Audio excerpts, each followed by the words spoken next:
Bienvenidos a esta última conferencia del ciclo de Patrimonio Industrial de Motril, quizás la más importante, la que más nos toca el corazón, la que más nos toca directamente. Y me gustaría empezar sobre todo con una imagen inspiradora para ponernos en situación, ¿no? No tiene nada que ver con la diapositiva, Isma, que te veo muy atenta. No. Quiero que imaginen Motril, ¿no? Los amaneceres de Motril cuando despertaban con el humo de las chimeneas sobre la vega. Esas chimeneas que transformaron el paisaje de Motril, esas sirenas que sonaban y marcaban el ritmo de una ciudad, el trabajo de miles de personas que con su esfuerzo hicieron de esta tierra un referente social y cultural, y la transmisión que hicieron del conocimiento de generación en generación. Motril creció con el azúcar y el orgullo, pues, de convertir la caña de azúcar en progreso. La fábrica del Pilar no es una antigua fábrica. Siempre hemos pensado, al pasar junto a ella, ¿qué será eso? Mucha gente sabía que era una fábrica de azúcar, otras pues desconocían el contenido. Y la fábrica del Pilar es mucho más que eso. Es uno de los elementos más representativos del patrimonio industrial español y un símbolo de lo que fuimos. ¿Qué hemos hecho? Que desde el 2019 hasta hoy, 19 de marzo de 2026, pues hemos recorrido un camino que no ha sido fácil, ni mucho menos. Ha sido un camino que hemos recorrido con mucho esfuerzo, con mucho tesón, con mucho sacrificio, y al final hemos avanzado muchísimo en la protección, en la conservación, en la preservación, en la sensibilización y la difusión del patrimonio industrial de Motril.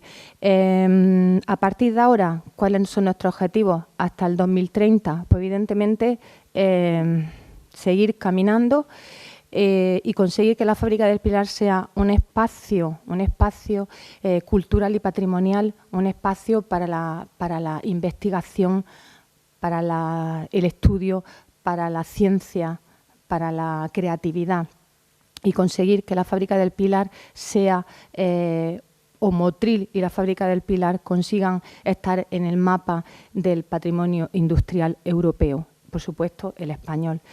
A partir de aquí quisiera pues mencionar algo que a lo mejor pues desconocen si han seguido las redes o han seguido Telemotril, pero me gustaría matizarlo y darle relevancia, y ha sido pues que en ello estamos porque la fábrica del Pilar ya es una realidad, y una realidad en construcción, y estamos poniéndola en el sitio que se merece, y se nos está reconociendo a nivel nacional y a nivel andaluz, y sobre todo a nivel local. Hemos recibido ya 3 premios. El primero fue de la Fundación Patrimonio Industrial de Andalucía, a la activación más relevante del patrimonio industrial.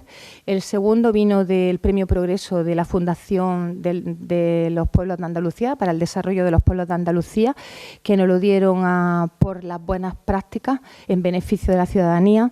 Era un premio a nivel nacional, dado tanto a municipios como a diputaciones.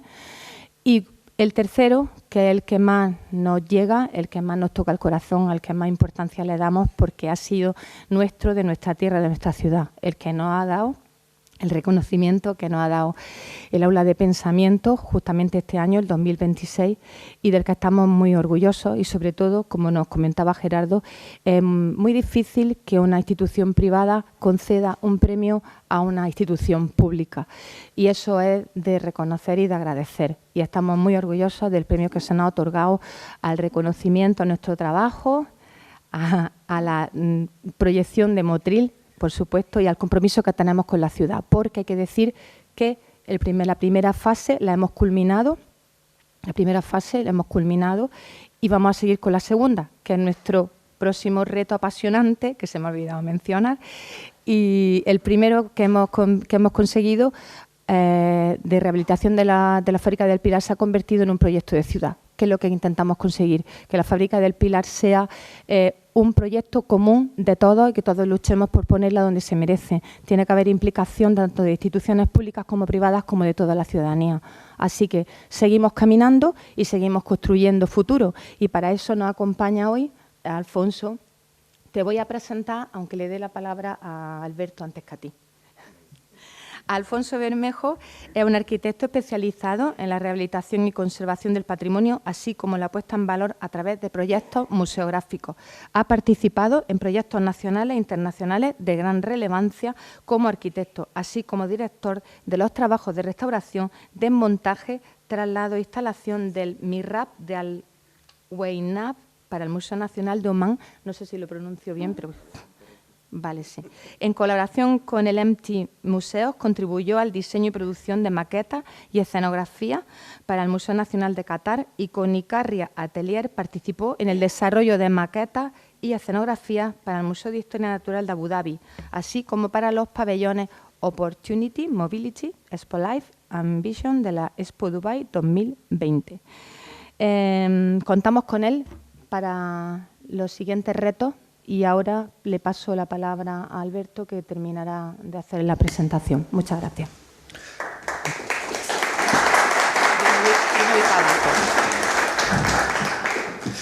Bueno, buenas tardes, muchas gracias por venir. La verdad que ha sido una asistencia muy numerosa en las distintas conferencias que hemos ofrecido.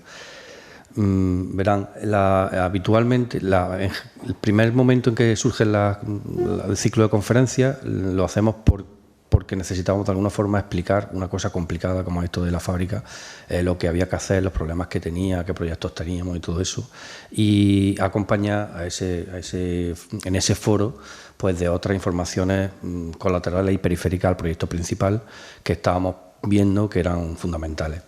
Eso ha ido evolucionando a lo largo de las cuatro jornadas y nos hemos quedado pues absolutamente apartados, con justicia desde luego, porque la gente que ha pasado por aquí es de enorme mérito y tiene muchísimo conocimiento y hemos aprendido mucho de ellos.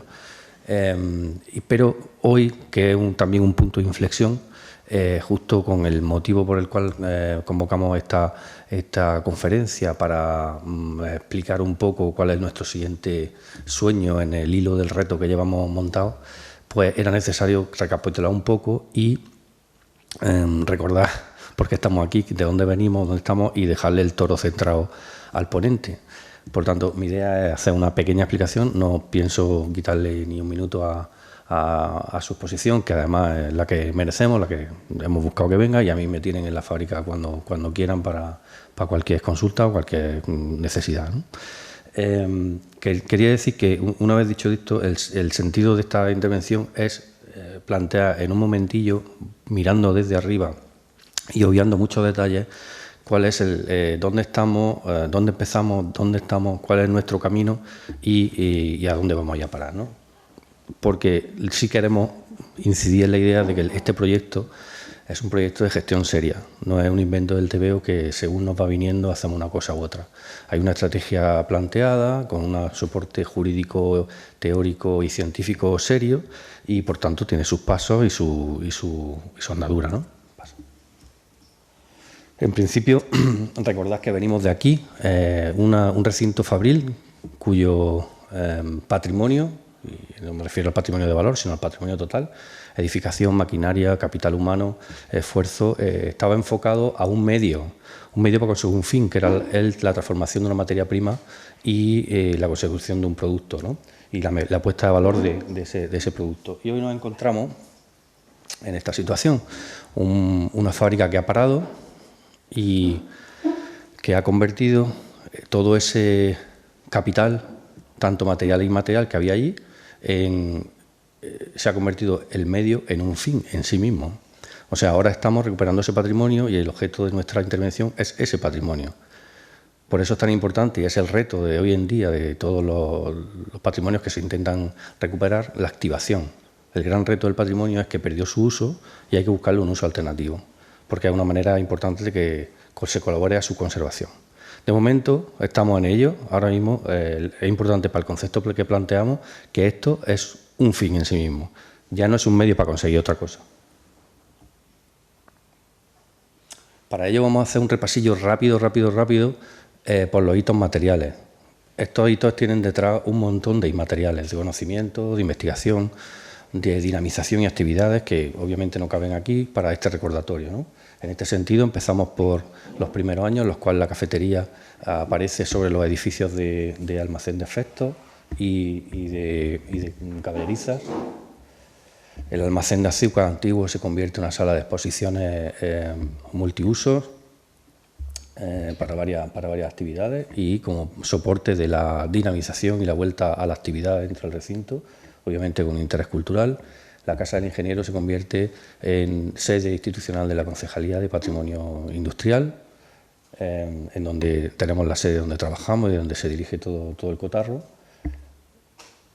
El pequeño edificio de comedores se convierte en un centro de interpretación que da acceso y contexto a la visita que se produce por parte del público interesado en visitar el museo. Es el primer paso de la visita. La nave del tren de molino, obviamente, que es el objetivo principal, no solo desde el punto de vista de la visita, porque es el objeto más interesante, sino porque también alberga la maquinaria protegida y la que tiene verdadero interés, que se convierte en un lugar ordenado y visitable, con itinerario y con seguridad. La envolvente de las naves, que están en un estado de deterioro, se convierten también en elementos seguros y que aportan una nueva imagen a la fábrica y un umbráculo en el cual protegerse con nuevas actividades y nuevos destinos. Y finalmente, pues la imagen final. Todo esto que hemos hecho ha sido parte de lo que decía antes la concejala Madeline, la primera fase o la fase 1, que contempla un montón de microacciones, están englobadas ahí un montón de cosas, ¿no? Bien, este cuadro viene a representar digamos, un concepto. Nuestro objetivo, ahora ya lo podemos decir más abiertamente, antes nos podían haber dicho que estábamos un poco locos, es que la fábrica sea un centro cultural, multicultural, en donde está albergado un museo de una importancia considerable y con una singularidad absoluta. Desde el principio hemos estado trabajando con dos bloques. El bloque, lo que habitualmente los demás habéis visto como obras, eran iniciativas que enfocaban el proyecto hacia la parte cultural o bien hacia la parte de museo. Pero ambos caminos han ido andando conforme han podido y han venido las oportunidades de financiación. Para eso hemos ido adelantando proyectos, adelantando trámites. Como veis, en la sección verde aparece una secuencia de años que se inicia en 2019 con la concejalía, con la creación de la concejalía. Ya se habían hecho planes y algunas acciones previas, y en esa secuencia de años se produce fundamentalmente todo lo que son las iniciativas para museo. El museo en realidad aquí no es que esté terminado. El museo significa que se activara, que se pudiera abrir la puerta, que se pudiera visitar, estuviera como estuviera. Y mientras tanto se visita, seguimos haciendo cosas. Ese es el conjunto del bloque verde. El otro bloque naranja también suponen edificios y espacios, pero junto a ellos, durante todos estos años, se han ido realizando pues, actividades de dinamización que han ido poniendo a la fábrica en la agenda cultural, en la vista de la gente, en la memoria de los hechos, de los actos, de la fotografía y de las redes. Todo eso no es solamente, digamos que esos dos factores se unen en lo que sería el centro cultural. Ahora ya tenemos también el centro de restaurante, tenemos la sede administrativa, tenemos un espacio que sirve para visitas y para gestionar el museo, con lo cual estamos en un momento en el cual ya el museo tiene, es verdad, o sea, funciona y tiene las dos patas, la de crecimiento, con toda su complejidad de construcción y tal, que es donde va a entrar el ponente, Alfonso, y la parte de gestión, que también tiene su complejidad en cuanto a la dinamización, la penetración en la cultura local, la aportación de actividades y de propuestas de participación, sobre todo de participación. Así pues que pasamos ya, termino con esto rápidamente para apagar esa, como ven, las zonas manchadas son las zonas con las que empezamos en 2019, que digamos que constituyen la fase 1, y ahí pueden ver cómo más o menos tenemos faseados las distintas etapas, las distintas zonas, que además no solo están divididas por una cuestión formal de que la cubierta vaya a un agua o a otro agua, sino porque debajo de cada de esos espacios existen, digamos, funciones determinadas que permiten fasear el relato sin que haya confusión y que se pueda explicar la fábrica de una manera coherente. De tal manera que hemos pasado de este diagrama de flujo representa arriba la cadena de molturación de la caña, que es lo que hemos abierto con fase 1, y ahora, en esta segunda fase, el súper reto es interpretar todo el patrimonio de la producción de azúcar en un proceso químico que es invisible.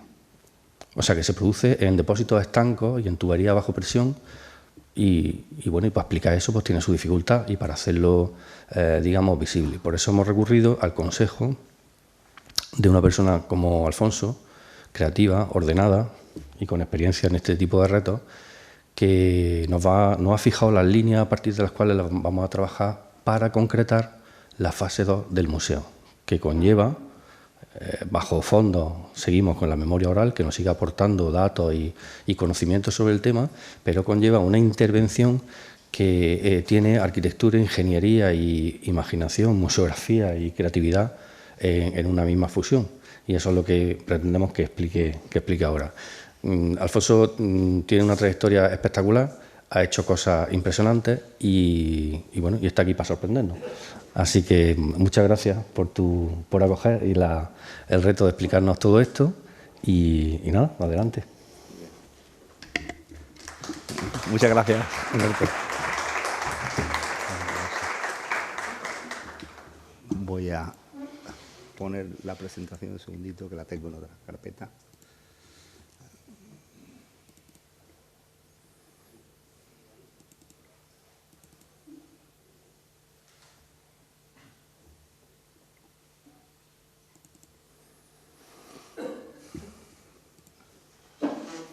Bueno, pues muchísimas gracias por la presentación, muchísimas gracias a la concejalía, al ayuntamiento y al director del museo por darme una oportunidad tan especial de presentar pues esta visión de 2030. Yo soy una persona absolutamente entusiasta y me quedé absolutamente enamorado en la primera visita que hice al museo. Me quedé enamorado y no llegaba a entender las piezas. Entendía que había una imbricación completa entre lo que es el patrimonio mueble y el patrimonio inmueble.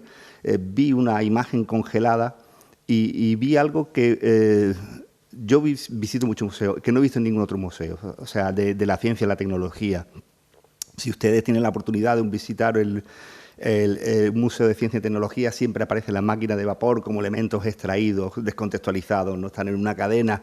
Digamos que una máquina de vapor aporta movimiento, energía, pero además el vapor se reutiliza en un ciclo. Aquí, en el Museo de la Fábrica del Pilar, todo está, o sea, en el sentido de que la máquina de vapor son como corazones, donde tenemos la sangre fluyendo y el trabajo que ellos aportan, ¿no? O sea, están, digamos, las cadenas de transmisión, están todas las cintas, es absolutamente espectacular y es único, en el sentido de que es una foto congelada y creo que es muy interesante lanzarse a explicarla.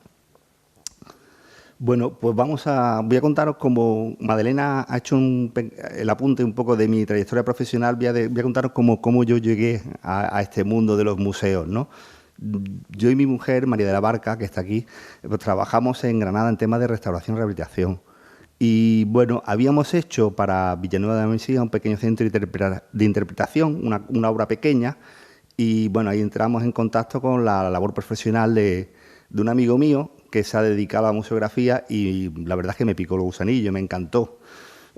Por circunstancias yo entré en las ligas mayores de la museografía a través del proyecto del Museo Nacional de Omán.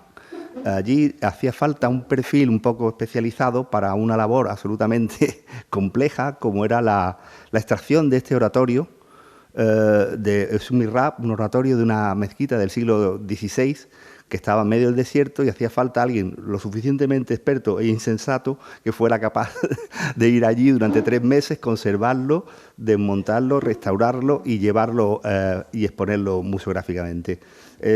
Para mí es el proyecto más bonito que he hecho en mi vida y tanto es así que, bueno, ahora está como pieza suelta, descontextualizada en el Museo Nacional de Omán, pero es bellísimo, es singular, hay pocos en Omán. Tanto es así que mi sorpresa llegó con el paso de los años, cuando el actual sultán, que era el ministro de Cultura en ese momento, lo incorporó en el papel moneda. O sea, están los billetes de 10 reales, los 10 reales omaní, pues incorpora la imagen del mihrab de la mezquita de Alahuaina de Wadi Bani Khaled.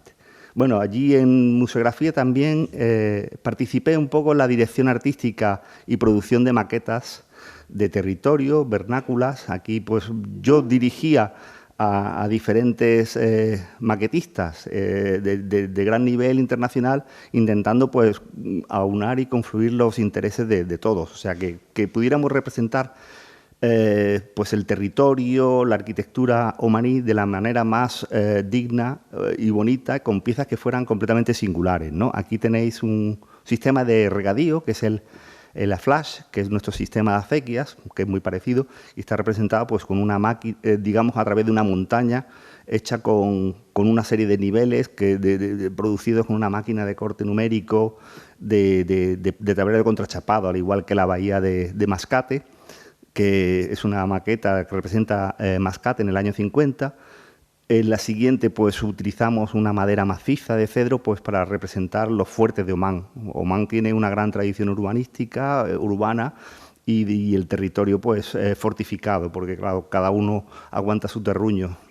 El siguiente museo en el que participé es el Museo Nacional de Qatar, que es muy singular, que es esta rosa del desierto, que está en Doha. Ahí entró a trabajar en otra empresa, pero hago prácticamente lo mismo, o sea, arquitectura vernácula y tratar de mejorar las condiciones de exposición de toda esa arquitectura a través de unas maquetas pues especialmente singulares y muy bonitas, en madera de sicomoro.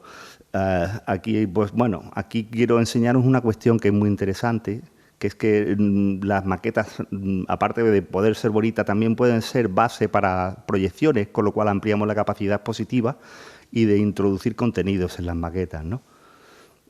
Allí también participé en el desarrollo de una serie de maquetas de barcos, o sea, estuve prácticamente integrado pues, en todo lo que son la generación de colección, porque estos países, bueno, con sus museos de nueva creación no arrastran una capacidad de colección limitada y lo que necesitaban es generar colección a partir de maquetas singulares.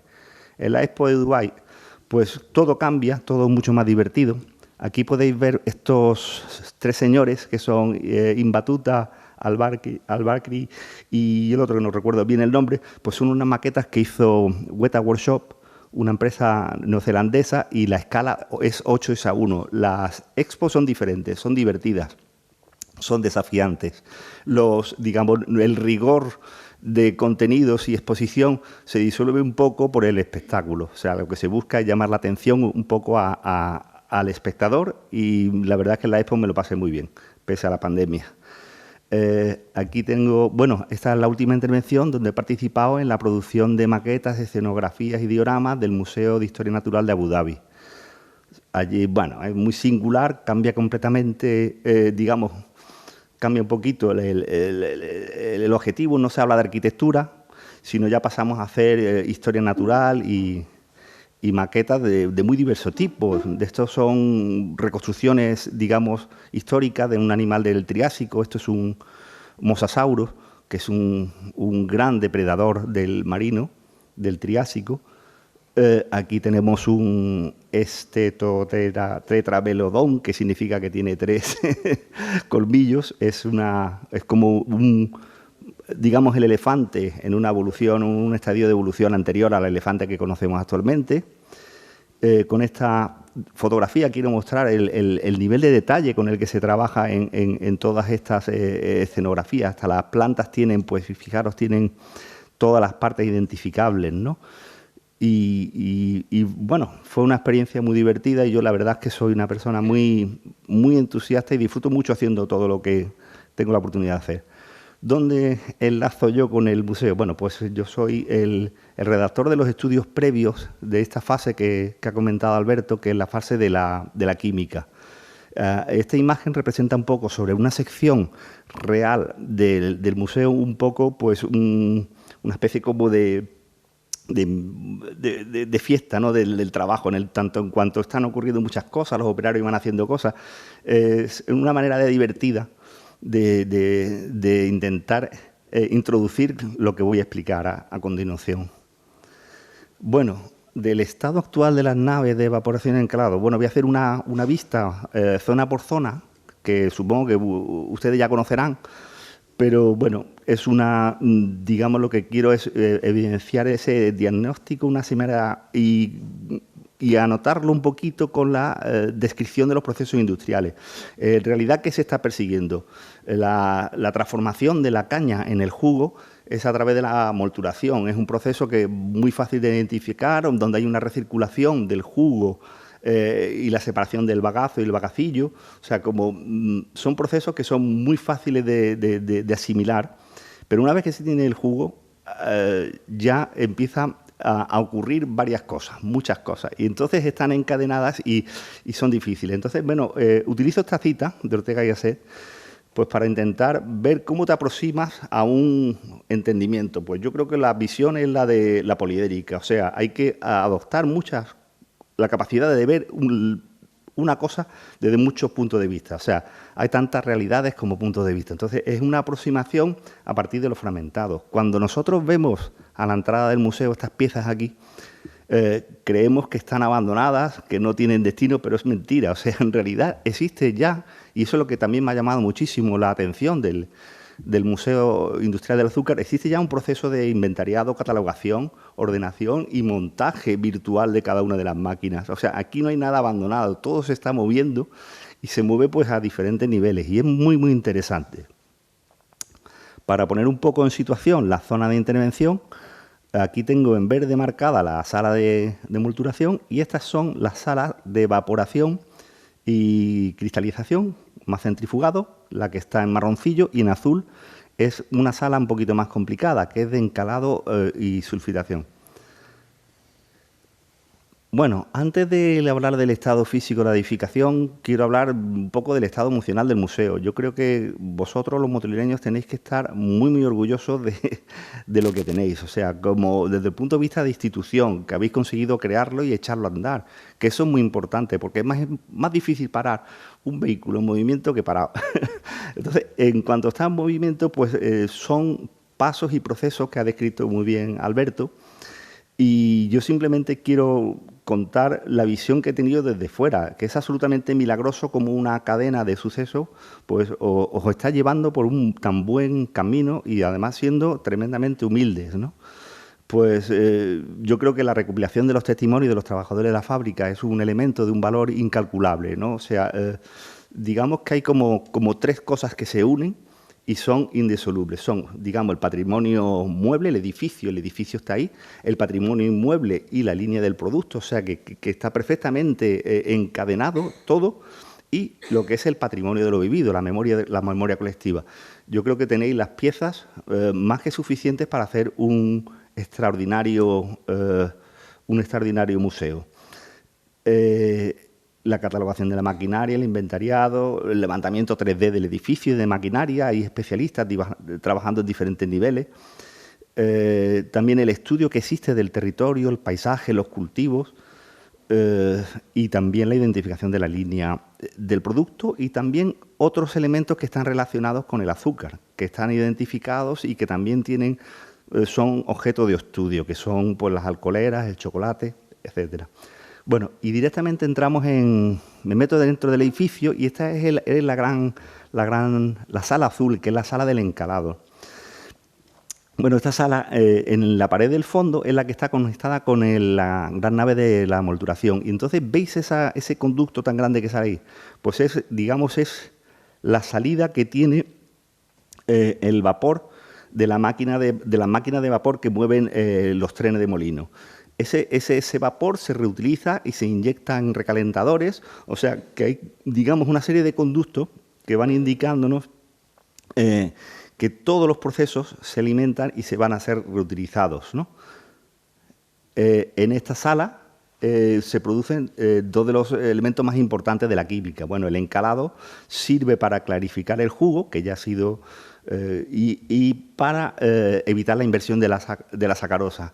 Digamos que si no se encala, si no se le añade cal al jugo, el bisacárido que se necesita para hacer el azúcar, que es la sacarosa, se vuelve, retorna a dos monosacáridos, que son la glucosa y la fructosa. Entonces empieza ese proceso químico, que es lo que ha comentado Alberto, es invisible, pero se hace a partir de una serie de operaciones que son muy, muy, muy importantes.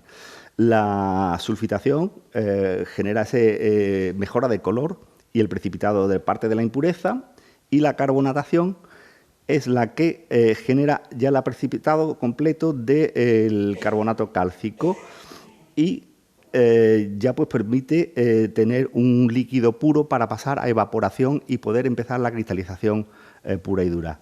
Esta sala, pues para mí, tiene un valor muy importante y una escala fantástica, porque tiene una altura muy grande y creo que puede servir de base pues para hacer experiencias inmersivas, en tanto en cuanto es fácil de oscurecer y permitiría generar lo que llamamos teatros virtuales, o sea, integrar un poco la maquinaria con proyecciones. Creo que es una sala con un gran potencial. Para poner un poco de nuevo en relación lo que acabo de contaros, es esta sala de aquí, donde pongo encalado y sulfitado. Este nivel superior es donde estaba la encaladora, la máquina de encalado, y bueno, y esta es la relación que tiene con el resto del edificio y con el horno de cal. Pero bueno, en el aprendizaje del edificio hemos encontrado elementos distorsionantes. Elementos distorsionantes, ¿por qué? Porque hay un estado puro de la fábrica, que son los planos del año 29. Pero las fábricas son elementos de producción y organismos vivos. O sea, hay momentos donde se producen ciertas mejoras que son necesarias. Desde a veces consiste el abandono o quitar alguna máquina de vapor por electrificación, o esta remodelación. Este plano es del año 81 y muestra un poco la transformación de la zona de evaporación, que son estos grandes depósitos. Esta zona de evaporación se transformó radicalmente del año 29 al año 81. Pero pueden formar parte del proceso de la narrativa del proyecto, en tanto en cuanto los procesos siguen siendo lo mismo. Como ya hemos comentado, se ha sulfitado, se ha carbonatado, se ha encalado el jugo y ahora pasa a la evaporación, que son esta cadena de depósitos conectados, pero que han sido transformados. El servicio de documentación y archivo que tiene el museo es muy bueno y entonces me ha permitido localizar, pues lógicamente, identificar ese depósito y la fecha, ¿no? Aquí podéis ver un poco esquemáticamente cómo se imbrican estos procesos, ¿no? La evaporación, para entrar un poco en detalle, una vez de que hemos transformado el jugo en un jugo de caña filtrado, pues pasa a ser circulado pues, por estos depósitos, siendo la parte de abajo una parte como de inyección, que se llama la calandria, que es donde realmente a través de un conjunto de tubos va subiendo el jugo. Sube, se inyecta y vuelve a bajar y pasa al siguiente. Pero arriba podéis ver unas flechas rojas y que el cuerpo de arriba está completamente vacío. Ese espacio es para lo que se llama, digamos, el trabajo de quitarle presión. Se le hace el vacío, se llama presiones de vacío. Esas presiones de vacío lo que sirven básicamente para hacer un control de las temperaturas. ¿Por qué es importante esto? Porque resulta que los operarios y trabajadores de la fábrica tenían que controlar esos procesos a través de la visión, del termostato y de la presión, para que nunca subiera demasiado la temperatura. Si subía demasiado, se producen una serie de procesos que estropean el azúcar, generando deterioros, generando manchitas negras en el interior. Si la temperatura era demasiado alta, podría arruinarse. Entonces, digamos que en este gráfico se representan los 4 depósitos, las temperaturas de trabajo y las presiones con las que se trabajaban. Entonces, todo esto lo he hecho yo pues para enterarme, porque básicamente yo lo que quiero es saber qué es lo que está ocurriendo. Y una vez que vemos esa transformación, es la manera de pensar cómo lo podemos contar, ¿no? Y cuáles son los desafíos para contarlo. También del archivo y del archivo histórico tenemos la oportunidad de ver cómo eran las máquinas que están desaparecidas. A la izquierda podéis ver la cadena de evaporadoras y a la derecha pues todas las máquinas de carbonatación. La carbonatación era un proceso en el cual se le inyectaba un burbujeo de CO2 al jugo, de tal manera que generaba esa precipitación y generaba unas tortas.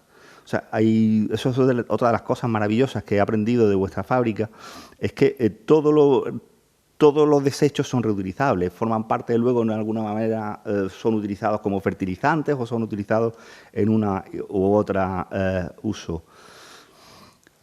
Aquí, bueno, en este esquema se representa un poco toda la parte de las calderas, donde se va produciendo todo el vapor a presión, y como el bagazo, que es la parte de la caña, se utiliza como combustible. O sea, eso me daba una idea de la completa circularidad, de cómo los aspectos de sostenibilidad y energía de la fábrica, pues lógicamente estaban muy racionalmente pensados y era una época en la cual no había que plantearlo, sino que simplemente se hacía, ¿no?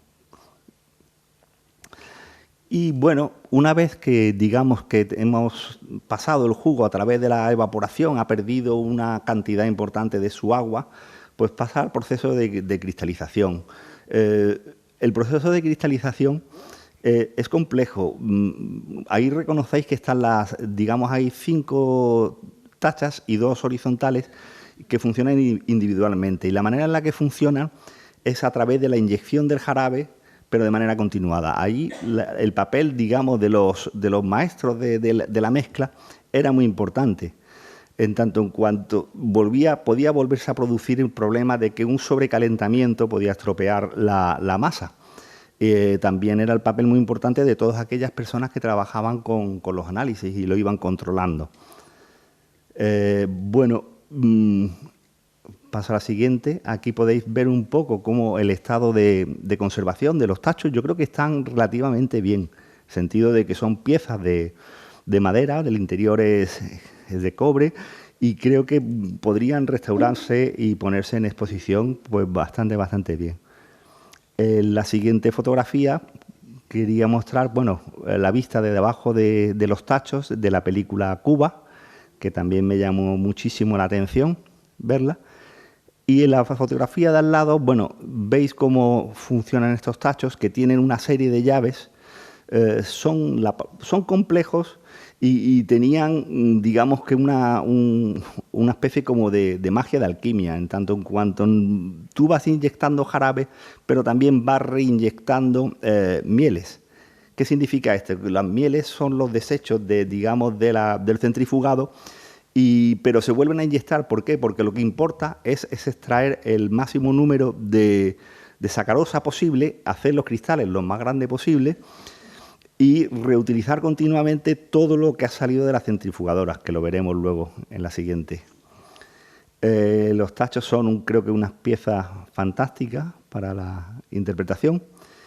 Y una vez que el maestro de cocción ha determinado que ya tenemos los cristales lo suficientemente grandes, que ya el jarabe ha perdido, ya es masa cocida, ya ha perdido suficiente agua y ya puede procesarse en el centrifugado, se descargaban en la parte de abajo en las malasadoras o amasadoras de masas cocidas. Aquí en la foto de la izquierda podéis ver Pepe Otal, que la verdad es que me ha ayudado muchísimo en la interpretación de todo este proceso, pues explicándome cómo se hacía la transmisión de la energía del movimiento a través de las cintas sobre esta rueda dentada que a la vez iba conectada con un eje abajo.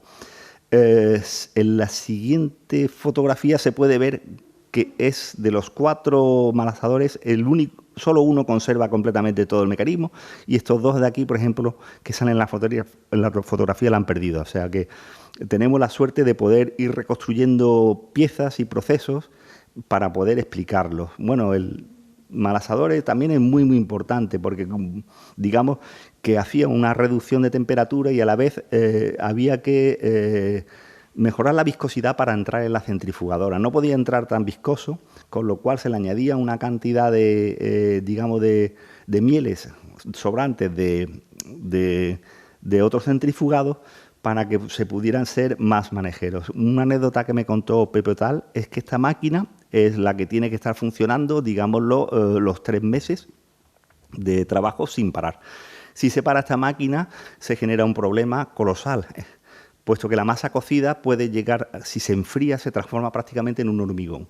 Entonces, en situaciones en las cuales, por alguna circunstancia, no ha habido transmisión de energía al eje de giro del malasador, se han tenido que estar los operarios girando manualmente esa rueda. O sea, no podían permitirse que se parara, ¿no? Y muy, muy interesante, o sea. Y bueno, aquí quería yo representar un poco el tema de la seguridad y accesibilidad. O sea, a la hora de interpretar y exponer este patrimonio mueble, pues hay que contar con qué condiciones cuenta el edificio, ¿no? Aquí he representado con estas líneas rojas un poco los forjados de que separan, digámoslo, que existen como 2 niveles. Arriba podéis ver las evaporadoras y a la izquierda están los tachos y abajo las malasadoras. Entonces, pues todo este tipo de temas tienen que ser considerados desde el proyecto arquitectónico, pues para asegurarlo y garantizar las condiciones de la visita. O sea, es algo, digámoslo así, un elemento muy, muy importante a considerar. Ya entramos en la parte del centrifugado. Digamos que esa masa cocida la hemos añadido unas mieles, es menos viscosa y ya está lista para entrar en la centrifugadora. Yo, después de estudiar la documentación, ver la planimetría, y me gustaría poder certificar esto, creo que ha habido aquí como 3 generaciones de centrifugadoras y no queda ninguna. Debe ser una maquinaria que se estropea demasiado. Creo que trabaja, digámoslo así, con un metabolismo muy rápido, ¿no? Se mueve con una velocidades extremas. La función de la centrifugadora es que el tamiz que está dentro atrape el azúcar húmeda y a través del tamiz se vaya filtrando lo que son las mieles, que luego se reinyectan en otra parte, se conservan para volverlos a meterlos en los tachos.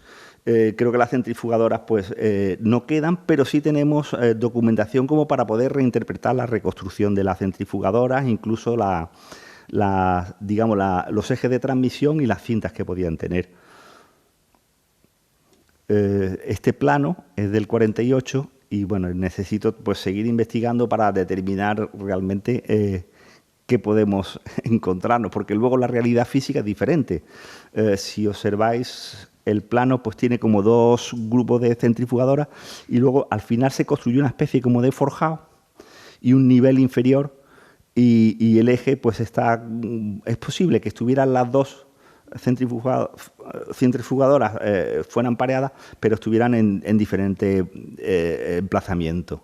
De todas maneras, lo que quiero hablar también es un poco de la sala. Bueno, el estado de conservación es una lástima que realmente la sociedad que incorporan los bichos, en este caso las palomas, que destrozan mucho, pero claro, eso lo que está hablando es que hay que hacer una labor muy importante sobre la envolvente del edificio. Yo creo que para la preservación y la conservación del patrimonio mueble, lo que hay que hacer, el primer trabajo acuciante es garantizar una envolvente que no permita a estos bichos entrar, ¿no? Bueno, esto es la gran sala de centrifugadoras. Y bueno, y esto es un poco la visión que he dado de que va conectando toda esta línea del producto, ¿no? O sea, que una vez que se centrifuga, digamos que volviendo atrás, volvemos a una diapositiva aquí, a esta por ejemplo, una vez que se centrifuga, lo que tenemos es azúcar húmeda que sube por esta parte del edificio que no va a entrar en en esta fase, pero creo que es interesante contarlo, sube por un elevador como de cucharillas, que va removiendo de un depósito donde se va acumulando toda esta azúcar húmeda y se vierte sobre una tolva, sobre todo una serie de hornos de secado. Son hornos de secado centrífugos, y abajo, en esta entreplanta, es donde se encuentra o se encontraba la sala de, digamos, donde ya se rellenaban los sacos de azúcar, o sea, y ya se sacaba al lateral del edificio. O sea, en realidad hemos terminado en la sala de centrifugado. Vuelvo a la diapositiva anterior. Y bueno, y ahora pues quería comentar un aspecto de reflexión colectiva. Bueno, ¿qué es un museo hoy? Un museo es una entidad dinámica, ¿no? Existe un organismo que se llama el Consejo Internacional de Museos, que tiene una definición actualizada y revisable. Lo hace con el tiempo y lo hace adaptándose un poco a la sociedad. Ahora es una institución, digamos, el museo para el ICOM es una institución permanente, sin ánimo de lucro, al servicio de la sociedad, abierta al público, que investiga, colecciona, conserva, interpreta y exhibe el patrimonio material e inmaterial para fines de educación, disfrute, reflexión e intercambio de conocimiento. Digamos que es muy extensa la definición.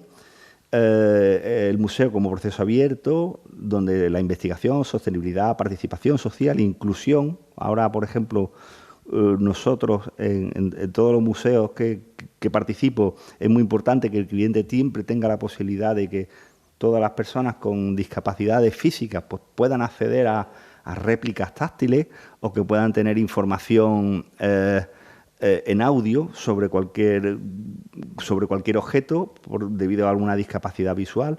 O sea, ahora hay muchísimos mecanismos que están destinados pues para eso. No es solo conservación, sino la investigación, divulgación y conexión con la comunidad. Yo creo que aquí en Motril tenéis verdaderamente muy bien imbricado la comunidad con vuestro patrimonio, con vuestro museo. Y bueno, y esta es un poco una diapositiva que quería mostrar, es que quería hacer la reflexión de dónde vienen los museos. Bueno, pues los museos vienen de los gabinetes de curiosidades, porque me hace siempre mucha gracia y si tenéis la oportunidad de bichear por internet y ver gabinetes de curiosidades, eran colecciones dispersas, o sea, de obras de naturaleza, o sea, había fósiles, restos de animales. El conocimiento era asistemático, y la finalidad que tenían, por lo general, lo atesoraban los nobles, era el exhibicionismo, ¿no? O sea, tenía un bicho raro, disecado, lo tenía colgado aquí, luego tenía, ¿no? Y entonces esta ilustración siempre me llama la atención, ¿no? Llega un momento que tienes un montón de cosas y ahora tienes que organizarlas, ¿no? O sea, es cuando entras a conocer. El estudio y sistematización de las colecciones fueron organizándose de manera más racional y se abrieron al público, dando origen a los primeros museos modernos, concebidos como instituciones dedicadas a la educación, investigación y preservación del patrimonio cultural. O sea, ya hay un proceso en el cual se organiza, se sistematiza y se hace la presentación. Entonces llega la parte más interesante de la museografía, que es cómo lo cuento, ¿no? Cómo cuento yo la historia, la narrativa. Bueno, pues haciendo una visión un poco del Horizonte 2030, es un poquito de continuidad del proceso que ha comentado Alberto, de abierto por obras. Yo creo que el hecho de que hayáis abierto el museo os da un valor increíble, pues en tanto en cuanto podéis continuamente ensayar la forma de contar la historia. Y bueno, en el Horizonte, con lo que a mí respecta, pues se busca la integración de la nave de la evaporación y el encalado en la narrativa continua de esa transformación de producto, pero sin olvidar el conjunto de temáticas transversales de gran valor, como son los testimonios. Yo creo que es muy importante que todo el mundo que haya participado, pues lógicamente aporte su granito de arena y dé el testimonio vivo, que es muy interesante siempre. Otros elementos interesantes también a integrar, porque al final el museo es un elemento de integración, es ver cómo se ha producido esa transformación del territorio y el paisaje. Y luego sería interesante dar una visión un poco global, ¿no? O sea, de cómo, por qué la costa del Mediterráneo tiene las condiciones de la caña de azúcar, de esa industrialización, la provincia, dentro del encaje de la provincia y dentro de Andalucía. Creo que sería otro elemento de añadir transversal a esa explicación.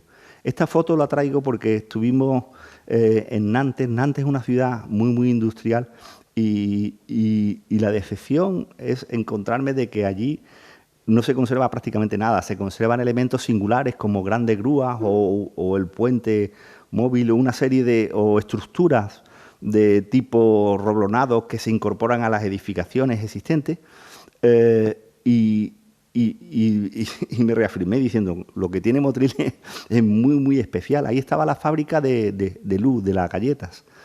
Está la fábrica de luz. Y entonces, ¿qué es lo que ocurre? Bueno, las realidades son diferentes. Un país muy industrializado como Francia, pues lógicamente los procesos son rentables y van transformándose y transforman las máquinas, eliminan las máquinas y cuando de pronto el sitio pues deja de tener valor como zona de producción porque consume mucho espacio, pues se lleva más lejos. Entonces, ellos no tienen el concepto de patrimonio porque es algo que han ido continuamente evolucionando y renovando. En cambio, nosotros tenemos la situación de Motril, que en el cual llega hasta el año 85 con una maquinaria del año 29, o sea que es muy singular y muy especial.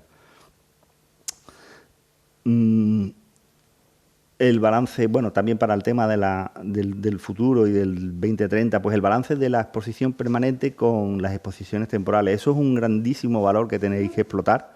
Yo creo que es muy interesante. ¿Por qué? Porque es muy versátil. Digamos que muchísimos museos se agotan solo con la exposición permanente, porque digamos que se quedan congelados y lo que necesitáis es atraer de nuevo un público que vaya más o menos entrando y saliendo. El equilibrio entre uso y conservación.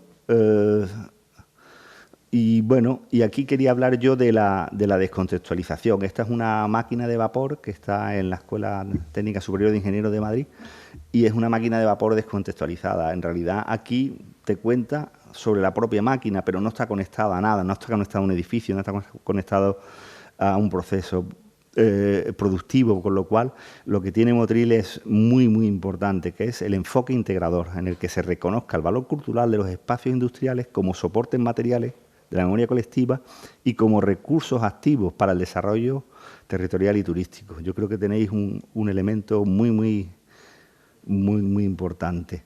La azucarera del Pilar representa mucho más que el vestigio arquitectónico e industrial. Constituye un nodo de red de significados que une la ciudad moderna con el pasado agrícola e industrial, articulando la identidad de La Vega como paisaje cultural. Bueno, retos museográficos que hay que plantearse de cara, digámoslo, al desarrollo de cualquier museografía. He traído esta foto porque es muy singular, creo que todos la conocéis, pues es todo el mundo haciéndole fotos, tratando de capturar a la Gioconda, ¿no? O sea, digamos que también la visita a los museos es algo que se ha popularizado, hay muchísima gente y muchísimo interés, pero la visita también tiene algo de cultura de producto, de consumo efímero, ¿no?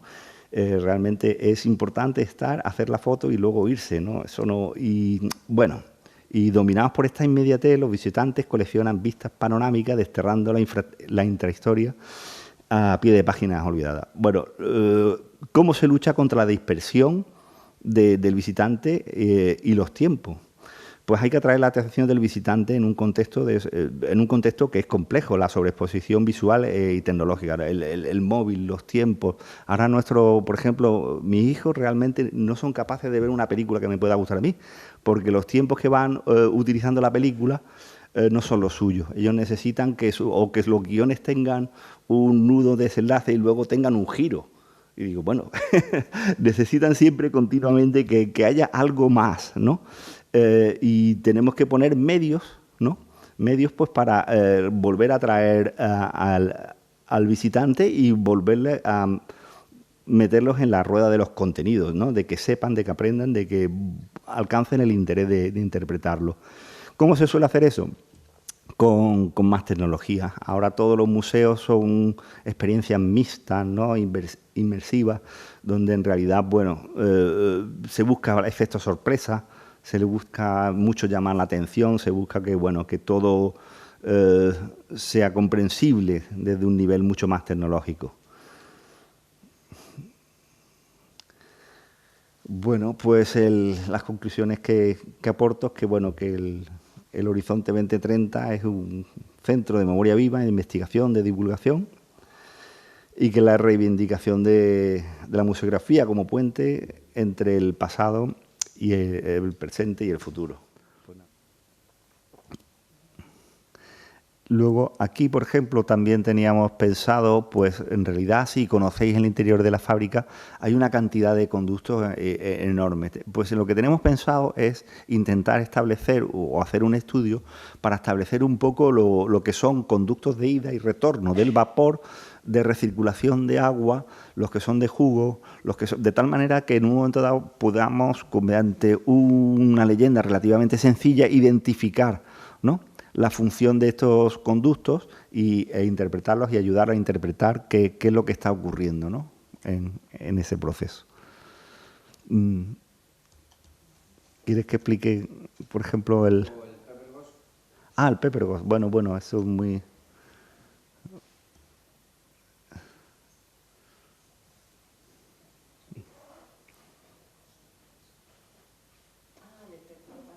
Sí, bueno, el Pepper Ghost...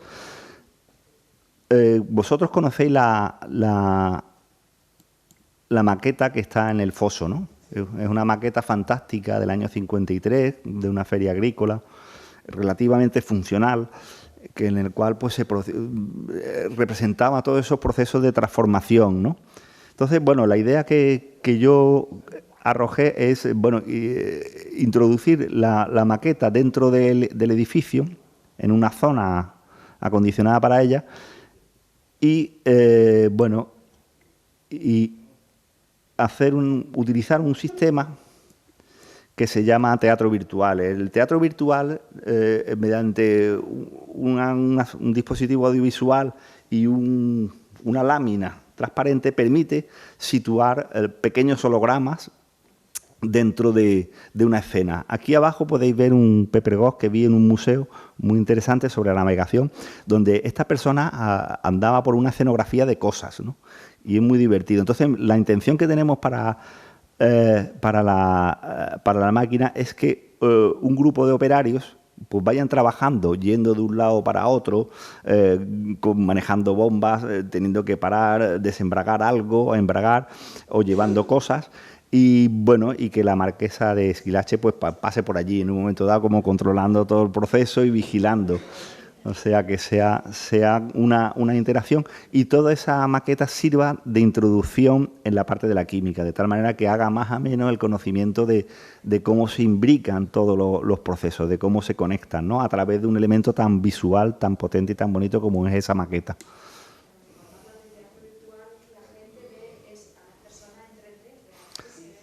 Sí, se ven en 3D. Esas producciones audiovisuales suelen ser siempre muy divertidas, se graban sobre un fondo verde de croma y entonces se proyectan con el fondo completamente negro, de tal manera que lo que aparece es la imagen que tenéis aquí abajo. Es una persona que puede, como si fuera un Hyperman, en este caso unos 20-30 centímetros, pues andando y explicando pues cualquier cosa. O sea, es muy divertido, es un recurso expositivo muy divertido.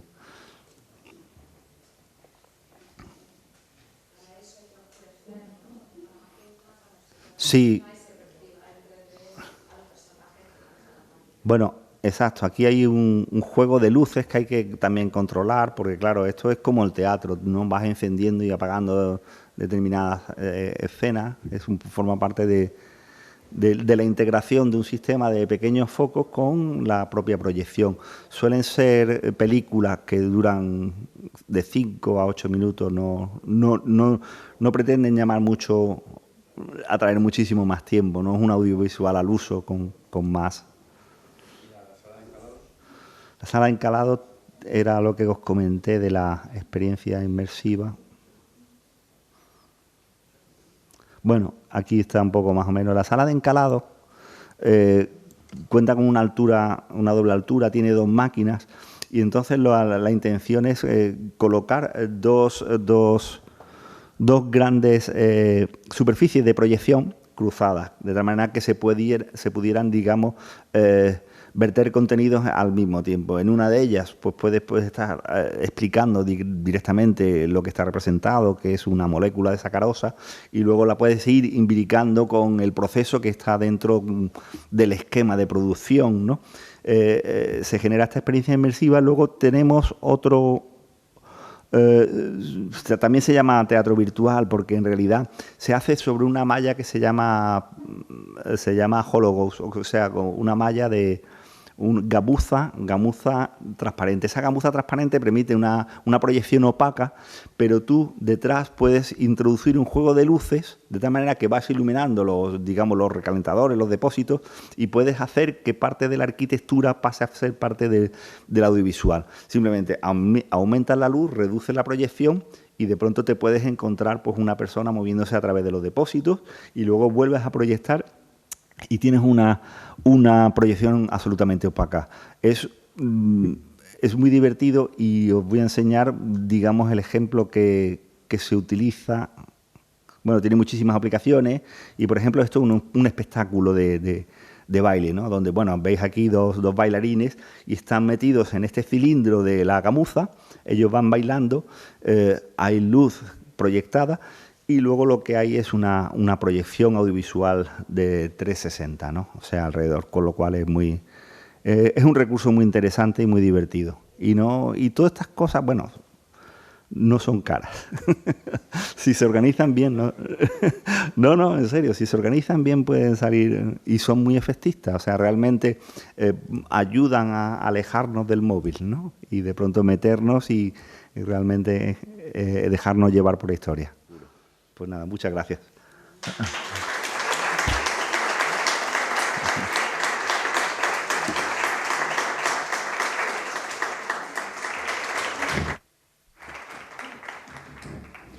Bueno, pues nada, yo quisiera despedirnos todos para el próximo año, que espero que el año que viene volváis con el mismo interés y os estaremos esperando.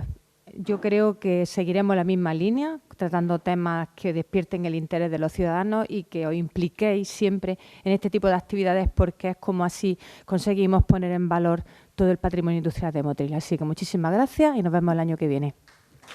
Vale.